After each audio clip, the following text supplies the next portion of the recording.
Alongside Rob Lewis and Brent Hubbs, I'm Austin Price for the Rocky Top Roundtable. South Alabama week, guys, and Tennessee, to kind of put a bow tie on the Georgia game, they've been able to get up and get off to those quick starts all year long, but they just kind of run out of steam, whether it be due to lack of depth or for whatever reason. This team continues to battle hard, though. They do. They play hard, but Georgia's just better. I mean, I think that's the bottom line takeaway is Georgia's just a better.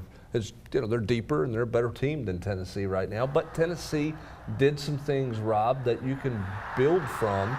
The question is, can Tennessee build off those things these last 2 weeks? Yeah, I mean, I think Josh Heupel showed us what he's shown us all year long, that him and his staff can take game film and come up with a plan and figure out how they're going to attack an opposing defense and make some things happen. And then as the game wears on and adjustments are made, it becomes more about talent.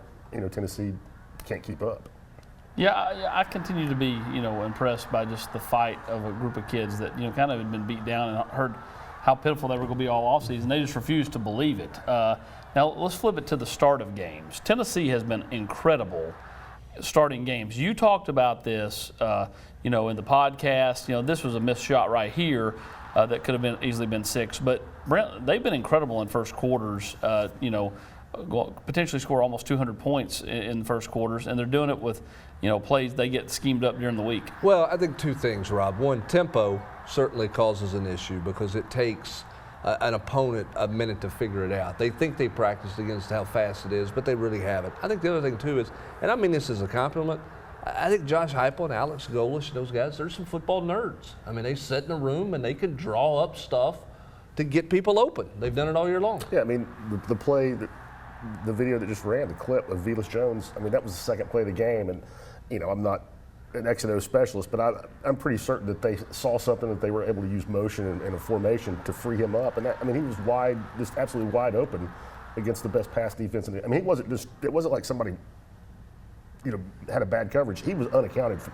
And I think we've seen that multiple times this season. Don't you think the tempo causes people? Oh, totally. I mean, I just think that's where it shows up. You can't the most. replicate it. No, AP made the comment in the press box the other day. We were sitting next to each other, and I mean, Georgia had clearly they had a plan on how to sub, and they still couldn't keep up.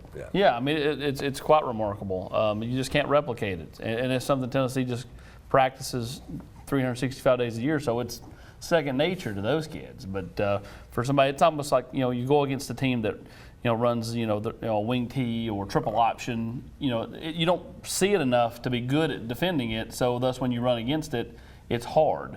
Same thing when you're going up against a team that loves to run tempo. Tennessee's defense has been really, really good. In stretches. But then they kind of the lack of depth kicks in, and they struggle a little bit more. When you look at, where this defense is starting to kind of turn the corner, I look at Byron Young, who has been, I mean, he looked like one of those Georgia defenders because from a standpoint of like, sometimes you'd look and go, man, Georgia's got the B there, and all of a sudden the acceleration for Byron Young to get to point A to point B was there. Yeah, I mean, he can close, and Tennessee doesn't have enough guys like that can close. I think the challenge for Tennessee down the stretch defensively, tackle better, play smarter. Too many mental busts. I mean, and I don't mean from the standpoint of just wide open blown coverages, but just little things here and there on how you fit up a blitz or who's got the run fit on this or that. Just got to play a little smarter than what they play. I mean, tackle. Yeah. Just get guys on the ground. I mean, there were multiple times on Saturday. I mean, the guys took bad angles or guys just whiffed. Jake Cook's touchdown run in the first quarter, Javon Flowers. I mean, it still was going to be a 15, 20-yard run in the red zone, but terrible angle, resulted in a 40-yard touchdown. They let Stetson Bennett leak out a couple times where linebackers just missed on plays that were there to be made. Yeah, open space bothers this defense.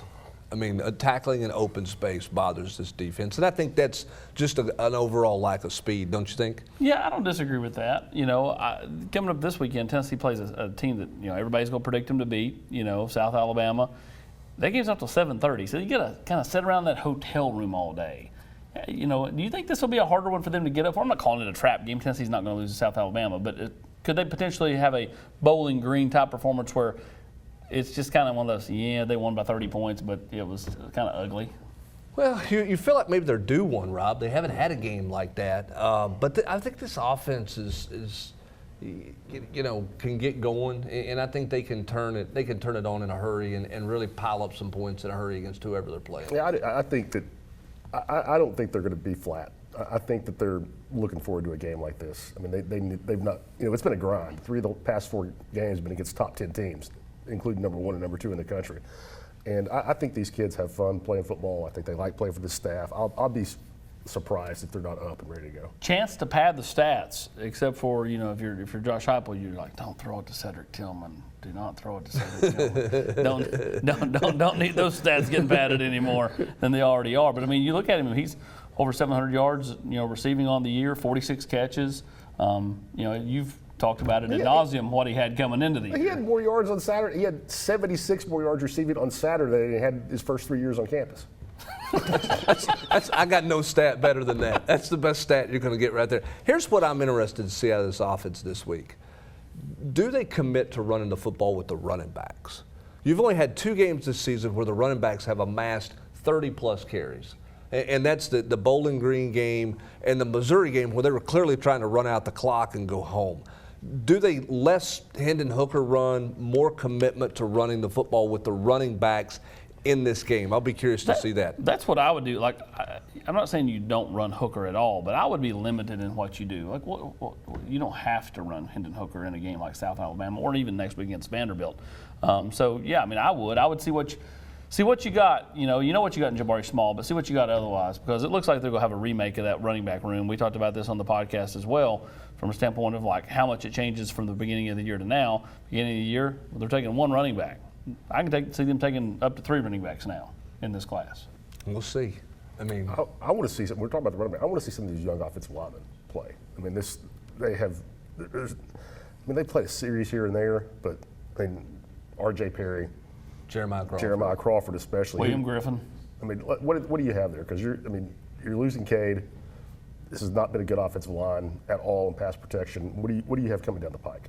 Yeah, again, I think ultimately for Tennessee to not have a dip in year 2 under Heupel, it's obviously Hendon Hooker comes back, but you got to have Cedric Tillman, Jerome Carvin. Super seniors. Yep, I'm gonna beat that drum, and I think everybody should be, because I think that's the biggest case to see where Tennessee's at as far as not having that second year dip. Yep, and I think that's you can take these last 2 weeks. You got to win them. You need 7 wins to better your bowl opportunities. You also need to take this time to figure out exactly what you need in the transfer portal, and if that means you need to evaluate some guys, then evaluate those guys this week and the next week. All right, Tennessee, South Alabama coming up 7:30. That game on Saturday night.